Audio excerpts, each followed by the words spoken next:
അത് പോട്ട്. ഇവിടെ നീ ചക്ക അത് ഞാൻ പറഞ്ഞില്ല, അപ്പുറത്തെ വീട്ടിലെ ആന്റി ഫ്രീ ആയിട്ട് തന്നാന്ന്. ആണ്. നല്ല സൂപ്പർ ചക്ക. നമുക്കൊരു കാര്യം ചെയ്യാം, ഇതിനെ പുഴുക്ക് വെച്ച് കഴിക്കാം. ഞാനേ ചക്ക പുഴുക്ക് കഴിച്ചിട്ട് ഒരുപാട് ദിവസമായി. അയ്യടാ, ഇത് ചക്കപ്പുഴുക്ക് ഉണ്ടാക്കാനുള്ള സാധനമൊന്നുമല്ല, എനിക്ക് ബിസിനസ് തുടങ്ങാനുള്ള ബിസിനസ്. എന്താ ബിസിനസ്? Small scale business. പപ്പനറിയോ, നമ്മുടെ ഇപ്പൊ കോടീശ്വരന്മാരായിട്ടിരിക്കുന്ന ബിസിനസ്സുകാരില്ലേ, അവരൊക്കെ ഇതേപോലത്തെ സ്മോൾ സ്കെയിൽ ബിസിനസ്സുകൾ തുടങ്ങിയിട്ടാണ് ഇപ്പോൾ ഘോരഘോരമായ ബിസിനസ് ആയിട്ടിരിക്കുന്നത്. മനസ്സിലായോ? അതല്ല എനിക്കറിയാം. നീ ഇവിടെ പഠിക്കാൻ വന്ന അതാ ബിസിനസ് ചെയ്യാൻ വേണ്ടി വന്നതാ?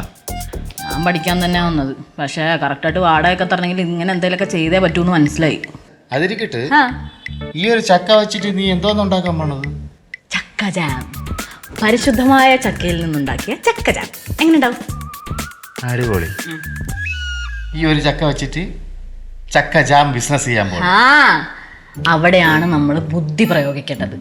ഞാൻ ഈ ചക്ക കൊണ്ട് കുറച്ച് സാമ്പിൾസ് ഉണ്ടാക്കും, ജാം. എന്നിട്ട് ഇവിടെ അടുത്തുള്ള ലോക്കൽ കടകളിലൊക്കെ കൊണ്ടു കൊടുക്കും. അവരിത് കഴിക്കുന്നു, എൻ്റെ അടുത്ത് പറയുന്നു കുട്ടി അതിമനോഹരമായിരിക്കുന്നു. അങ്ങനെ ഒരു 100 ബോട്ടിൽസ് ഞാൻ ഉണ്ടാക്കി അവർക്ക് കൊടുക്കുന്നു, അഡ്വാൻസ് വാങ്ങിക്കുന്നു, വരുന്നു, പൊളിക്കുന്നു. എങ്ങനെ ഇരിക്കുന്നു? പൊളിയായി.